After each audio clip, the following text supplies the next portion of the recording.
Good morning students. आज हम लोग तुलसीदास जी की रचना जो है कवितावली, उसके अंतर्गत जो लंका दहन शीर्षक है उसका अध्ययन करेंगे। ठीक है बच्चों, तो आप लोग अपनी बुक खोल लीजिए। इसका प्रसंग आप लोग लिखेंगे कि प्रस्तुत पद्यांश महाकवि गोस्वामी तुलसीदास द्वारा रचित काव्य कवितावली के लंका दहन शीर्षक से उद्धृत है। यह काव्यांश हमारी हिंदी की पाठ्य पुस्तक के काव्य भाग में संग्रहित है। बाल्धी विशाल विकराल ज्वाल जाल मानो लंक लिलीबे को काल रसना पसारी है। जैसे आप लोगों को लंका दहन शीर्षक से ही पता चल गया कि इसमें किसका वर्णन है। हनुमान जी द्वारा लगाई गई लंका में जो आग है उसका इसमें क्या है, बहुत सुंदर वर्णन किया है और तुलसीदास जी ने। और इसमें जो है राक्षस राक्षसनियों की व्याकुलता का और लंका निवासियों की व्याकुलता का वर्णन किया है। देखिए, बाल्धी, बाल्धी मतलब होता है पूंछ, विशाल यानी विशाल, विकराल मतलब भयंकर, और लिलीबे मतलब निगलने को, रसना मतलब होता है जिह्वा।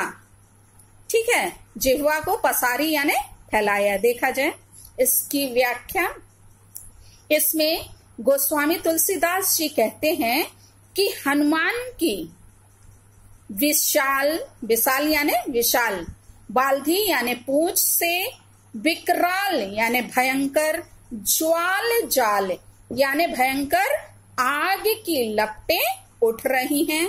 मानो, उन्हें देख करके ऐसा प्रतीत होता है मानो लंक लिलीबे, लंका को निगलने के लिए काल, काल यानी मृत्यु ने अपनी रसना पसारी है यानी जिह्वा को फैला दी है। कौंधो व्योम वीथिका भरे हैं भूरी धूम केतु। कौंधो अथवा व्योम वीथिका यानी व्योम वीथिका मतलब होता है आकाश रूपी मार्ग। मानो आकाश रूपी मार्ग में भरे हैं भूरी धूमकेतु यानी बहुत से धूमकेतु यानी पुच्छल तारे, बहुत से पुच्छल तारे भरे हुए हूं। वीर रस वीर तरवारी सी उघारी है। जैसे वीर ने, किसी वीर ने क्या है, वीर रस से भरकर तलवार को, रक्त रंजित तलवार को क्या कर लिया है, उघारी है मतलब निकाल ली है। मतलब कि वो जो उनकी पूंछ है वो किसके समान लग रही, किसी वीर के रक्त से रंजित यानी रक्त से सनी हुई जो है तलवार, जो है तलवार आप सब जानते हैं थोड़ी सी टेढ़ी होती है और पूंछ भी इनकी कैसी है, टेढ़ी। तो वो, और उसमें से क्या है, आग निकल रहा है, वो जल रही है, तो वो कैसी दिखाई दे रही है उसका वर्णन इन्होंने किया है कि वो जैसे लग रहा है कि रक्त रंजित तलवार ही किसी वीर ने अपने वीर रस से भरकर रक्त रंजित तलवार को निकाल ली हो। तुलसी सुरेश चाप कौंधो दामनी कलाप। यहाँ पे आगे कह रहे हैं कि तुलसीदास जी की आग की लपटें जो हैं वो उससे भरपूर जो है लाल और नीली जो पूंछ उनकी है वो ऐसी दिखाई दे रही थी जैसे सुरेश चाप। सुरेश चाप मतलब इंद्रधनुष, जैसे इंद्रधनुष क्या हो रहा हो, चमक रहा हो। कौंधो दामनी कलाप, दामनी मतलब बिजली, दामनी कलाप यानी बिजली का समूह। उसको देखने से लग रहा था कि अथवा वह कोई बिजली का क्या हो, समूह हो। कौंधो चली मेरु ते, कृसानु सरी भारी है। आगे तुलसीदास जी कह रहे हैं कि किसी ज्वालामुखी से, मेरु पर्वत, ठीक है, उसमें क्या हो, ज्वालामुखी फूटा हो, ज्वालामुखी से भयंकर कृसानुसरी भारी है। कृसानुसरी यानी आग की नदी, किसी ज्वालामुखी से भयंकर आग की नदी क्या हो रही हो, चली यानी बह रही हो। देखी जातु धानी अकुलानी कहे। जातुधान मतलब होता है राक्षस और जातुधानी मतलब राक्षसनिया। तो ये दृश्य देख करके लंका का है और इस प्रकार हनुमान जी की जो भयंकर पूंछ को देख करके जो राक्षस और राक्षसनिया है वो क्या है, अकुलानी कहे, व्याकुल होकर कह रही हैं। कानन उजारियो कि इस बंदर ने क्या किया है, कानन को उजाड़ा था, मतलब कि अशोक वाटिका को ही उजाड़ा था। अशोक वाटिका में थी ना, सीता जी को कैद करके रखा था, तो वही वहां पे अभी तक तो उसने क्या किया था, अशोक वाटिका को ही उजाड़ा था। अब नगर प्रजारी है और अब नगर में भी आग लगा दी है। तो ये बच्चों रहा पद्यांश का की व्याख्या। अब हम लोग इसका काव्यगत सौंदर्य देखेंगे। इसमें बच्चों आप लोग लिखेंगे कि हनुमान जी की जो विशाल पूंछ और उसमें लगने वाली आग का तुलसीदास जी ने हृदय स्पर्शी वर्णन किया है। और जलती हुई पूंछ के लिए कवि ने क्या किया है, अनेक कल्पनाएं की हैं कि वो किसके किसके समान लग रही हैं। फिर इसमें बच्चों भाषा जो है वो ब्रज भाषा, अभी हम लोग ने पढ़ा था श्री रामचरित मानस का पद्यांश, उसमें कौन सी भाषा थी, अवधी। लेकिन इस कवितावली के लंका दहन में किसका ब्रज भाषा में ये लिखी गई है।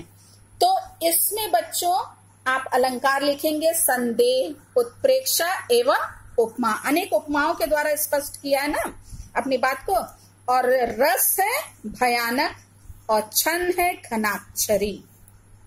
अब हम लोग अगले पद का अध्ययन करेंगे।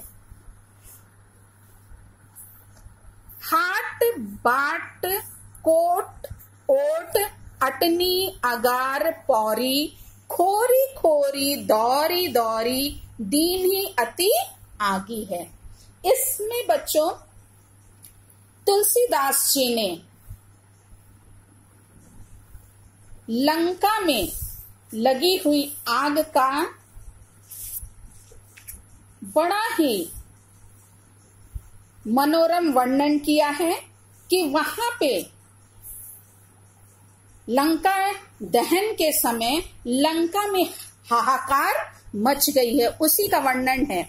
देखिए हाट बाट, यहाँ हनुमान जी ने हाट यानी बाजार, बाट मार्ग, कोट किले, ओट अट्टारी, अटनी घर, अगार दरवाजे में, पौरी खोरी खोरी, खोरी खोरी मतलब गली गली में, दौड़ी दौड़ी दौड़ दौड़ कर, दीन ही अति आगी है। अति यानी भयंकर जो है आग क्या कर दिया है, प्रज्वलित कर दिया, आग लगा दी है। तो कहां कहां पे एक बार फिर से सुन लिए, हनुमान जी ने बाजार, मार्ग, किले, अट्टारी, घर, दरवाजे तथा गली गली में दौड़ दौड़ के क्या किया है, आग, भयंकर आग को प्रज्वलित कर दिया है। आरत पुकारत, आरत मतलब दुखी होकर, दुख भरी, ठीक है। पुकारत, संभारत न को काहू, यहाँ पे ये कह रहे हैं तुलसीदास जी कि उस आग से पीड़ित होकर के सब दुख भरी आवाज में क्या कर रहे हैं, एक दूसरे को सहायता के लिए पुकार रहे हैं। संभारत न को काहू, और किंतु वहां पे कोई किसी को भी नहीं संभाल रहा है। लिखा है ना, न को काहू संभारत, कोई किसी को संभाल नहीं रहा है। व्याकुल जहां सो तहां चले भागी, लोग चले भागी हैं। हाँ, व्याकुल होकर के लोग अपनी जान को बचाने के लिए क्या कर रहे हैं, यहाँ वहां भाग रहे हैं।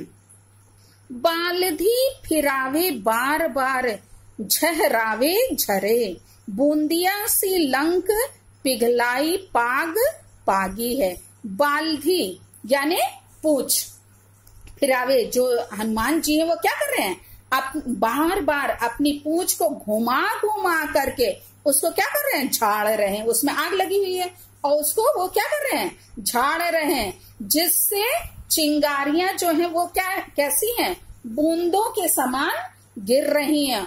और वो जो बूंदों के समान गिर रही हैं वो मालूम हो रहा है क्या है कि लंका को पिघलाई, लिखा है ना लंक पिघलाई, लंका को पिघलाकर उसमें पाग बना करके यानी चाशनी बना करके उसमें बूंदियों को वो क्या करना चाह रहे हैं, उसमें पागना चाह रहे हैं। तो यहाँ पे वर्णन है, जैसे आप सब जानते हैं कि मम्मी लोग चाशनी बनाती है ना, वो बूंदी को फिर उसमें डालती हैं, तो वही यहाँ पे क्या मालूम हो रहा है कि वो जो आग लगाए हैं और अपने पूंछ से बूंदी बूंदी उनके आग की जल रही है, तो वो मालूम हो रहा है लंका को पिघला करके उसमें उन बूंदियों को क्या यानी उस लंका जो चाशनी बन चुकी रहेगी जल करके, उसमें वो क्या करेंगे, उसको पगाएंगे बूंदियों को।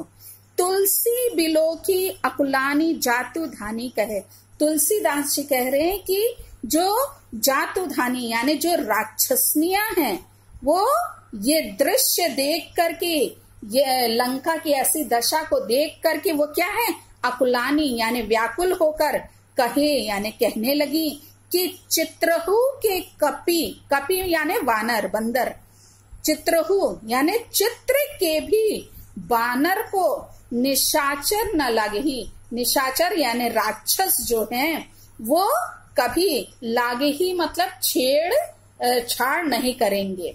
राक्षस जो है कभी लागे ही यानी उससे लगेंगे नहीं, यानी उससे छेड़छाड़ नहीं करेंगे। किससे, चित्र में भी यदि बानर बना हुआ हो तो उस चित्र से भी, चित्र में बने राक्षस बंदर से भी ये क्या राक्षस लोग क्या करेंगे, कभी उससे छेड़छाड़ नहीं करेंगे। तो यहाँ पे लंका दहन का बहुत सुंदर वर्णन गोस्वामी तुलसीदास जी ने किया है। इसमें बच्चों आप काव्यगत सौंदर्य लिखिएगा कि लंका दहन के समय की व्याकुलता है, कैसे सब परेशान हुए हैं, व्याकुलता का स्वाभाविक वर्णन तुलसीदास जी ने किया है। भाषा आप सब लिखिएगा, ब्रज भाषा है और छंद घनाक्षरी है और रस जो है भयानक रस है बच्चों।